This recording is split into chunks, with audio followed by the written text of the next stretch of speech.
नमस्कार, जनप्रभात सुपरफास्ट में आपका स्वागत है। मैं हूं हेमेंद्र सिंह। नजर डालते हैं आज की सुर्खियों पर।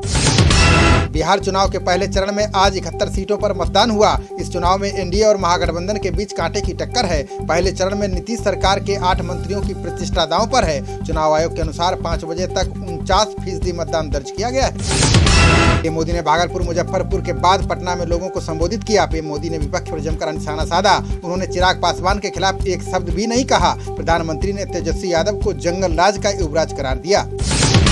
बिहार की चुनावी रैली में राहुल गांधी ने नौकरियों के मुद्दे पर पीएम मोदी को घेरा। राहुल गांधी ने कहा है कि नरेंद्र मोदी ने साल 2014 के लोकसभा चुनाव में हर साल 2 करोड़ युवाओं को रोजगार देने का वादा किया था, लेकिन पीएम बनने पर नरेंद्र मोदी ने युवाओं को नौकरी से निकलवाने का काम किया है।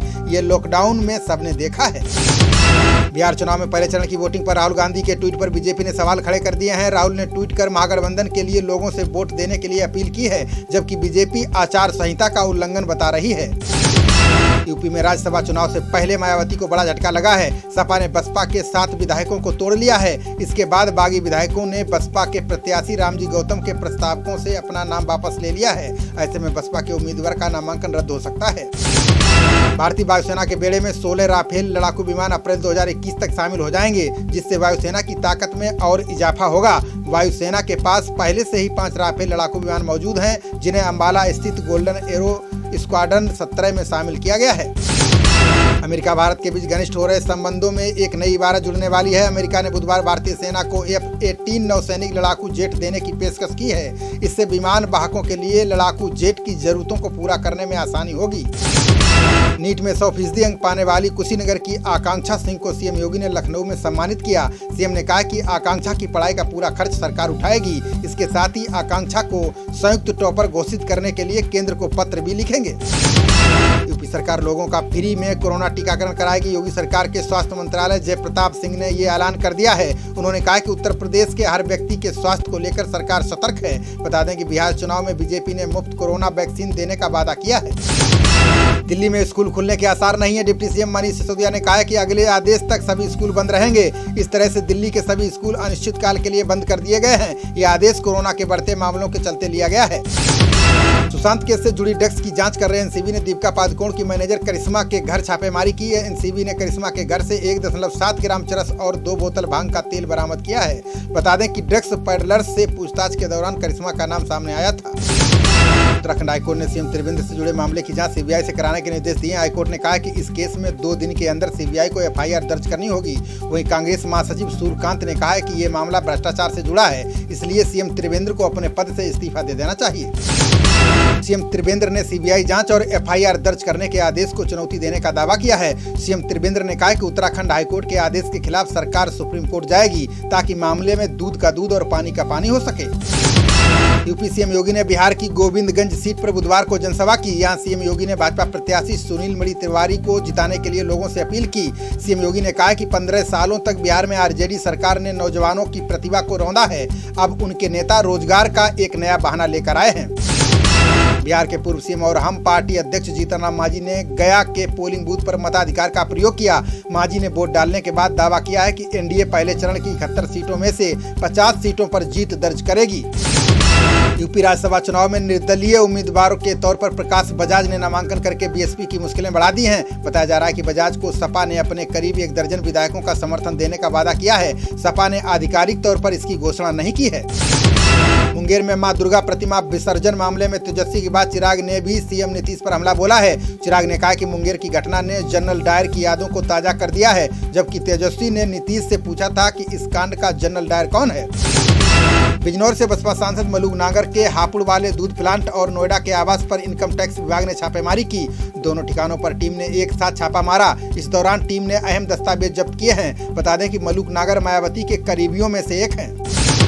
हिमाचल में थिएटर, सिनेमा हॉल और मल्टीप्लेक्स खोलने की आज से मंजूरी मिल गई है। सीएम जयराम ने कहा है कि हिमाचल में सिनेमा 50% दर्शकों के साथ खोलने की छूट दे दी गई है। इस दौरान मास्क और हैंड सैनिटाइजर सहित कोरोना प्रोटोकॉल का पालन करना होगा।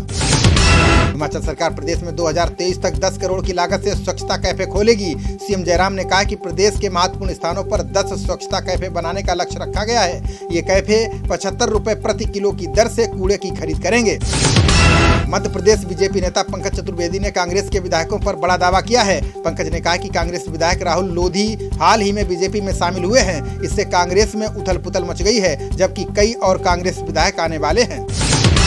मध्य प्रदेश उपचुनाव में कांग्रेस समिति अध्यक्ष सोहन सैनी ने बीजेपी उम्मीदवार की चुनाव आयोग से शिकायत की है। शिकायत में कहा गया है कि नेपा नगर से उम्मीदवार सुमित्रा कासडेकर ने 2018 के चुनाव में अपनी उम्र 35 साल बताई थी। अब 2020 के चुनावी हलफनामे में भी 35 वर्ष ही बताई है। बिहार चुनाव में कमल छाप मास्क पहनकर वोट डालने वाले मंत्री प्रेम कुमार की मुश्किलें बढ़ गई हैं। चुनाव आयोग के निर्देश पर बिहार बीजेपी विधायक और कृषि मंत्री प्रेम कुमार पर एफआईआर दर्ज करने के निर्देश दिए गए हैं। ये कार्रवाई चुनाव आचार संहिता उल्लंघन के तहत की गई है। जम्मू और कश्मीर समेत लद्दाख में जमीन खरीदने की छूट मिलने के साथ ही नॉर्थ ईस्ट और हिमाचल की भी चर्चा होने लगी है। अब देश का हर नागरिक यहां जमीन खरीद सकता है। हालांकि नॉर्थ ईस्ट और हिमाचल में जमीन खरीदने का अधिकार आज भी नहीं है। बसपा नेता उमाशंकर सिंह ने बागी विधायकों को लेकर सपा पर हमला बोला है। उमाशंकर ने कहा है कि सपा ने बागियों को अपने खेमे में करके बसपा के दलित नेता रामजी गौतम को राज्यसभा सांसद बनने से रोका है। दलित समाज आगामी चुनाव में सपा को जवाब देगा। The Plurals party supremo Pushpam Priya Chaudhary को पटना पुलिस ने जैसे ही हिरासत में लिया, वैसे ही बड़ी संख्या में उनके समर्थक थाने पहुंच गए। हालांकि भीड़ को बढ़ता देख पुलिस ने उन्हें छोड़ दिया। पुष्पम प्रिया ने कहा कि नीतीश के इशारे पर पुलिस ने उन्हें परेशान किया है। मैं ये दिन याद रखूंगी, मैं आ रही हूं, भगवान आपका भला करे। केंद्रीय सूचना आयोग ने आरोग्य सेतु को बनाने वाले का नाम आरटीआई में न बताने पर नोटिस जारी किया है। इसमें central public information officer, electronic मंत्रालय और राष्ट्रीय सूचना विज्ञान केंद्र से जवाब मांगा गया है। साथ ही कहा गया है कि जानकारी छिपाने के मामले में सभी पर जुर्माना क्यों न लगाया जाए। केजरीवाल सरकार ने दाखिला पाने से वंचित रह गए छात्रों को बड़ी राहत दे दी है। डिप्टी सीएम मनीष सिसोदिया ने कहा है कि आईपी यूनिवर्सिटी से संबद्ध कॉलेजों में 1330 सीटें बढ़ाई गई हैं। इनमें बीटेक की 630, बीबीए की 120, बीकॉम की 220 सीटें शामिल हैं। आयकर विभाग ने छापे के दौरान एंट्री ऑपरेटर संजय जैन और उनके लाभार्थियों से 62 करोड़ रुपए नकद जब्त किए हैं। ये नोटबंदी के बाद से दिल्ली एनसीआर से बरामद की गई सबसे बड़ी नकदी है। दिल्ली एनसीआर, पंजाब, हरियाणा, उत्तराखंड और गोवा के 42 परिसरों में छापेमारी जारी है। ये जानकारी सूत्रों के जरिए मिली है। सोना तस्करी मामले में निलंबित आईएएस अधिकारी एम शिवशंकर को बड़ा झटका लगा है। केरल हाईकोर्ट ने शिवशंकर की जमानत याचिका खारिज कर दी है, जिसके बाद ईडी ने उन्हें अस्पताल से हिरासत में ले लिया है। भारत में नशीले पदार्थों के सेवन को लेकर केंद्रीय स्वास्थ्य मंत्रालय ने सर्वेक्षण किया है। इस सर्वेक्षण में सामने आया कि भारत में शराब के सेवन के मामले में असम की महिलाएं बाकी राज्यों से काफी आगे हैं। इसमें बताया गया है कि असम में 15 से 49 साल की उम्र वाली 26% महिलाएं शराब का सेवन करती हैं। महाराष्ट्र से शिवसेना सांसद संजय जाजू ने जान को खतरा बताया है। उन्होंने दावा किया है कि एक गिरोह ने उन्हें मारने के लिए 2 करोड़ की सुपारी ली है। सांसद ने अपने सहयोगियों के साथ नानालपेट पुलिस थाने में शिकायत दर्ज कराई है। त्योहारी सीजन में दिल्ली में हिमाचल की राह आसान नहीं होगी। दिल्ली सरकार की अनुमति न मिलने के कारण एचआरटीसी की बसें नहीं चल पाएंगी। वहीं हिमाचल परिवहन निगम ने वोल्वो सेवा शुरू करने से इनकार कर दिया है। निगम की बसों का संचालन अंबाला तक ही हो पाएगा।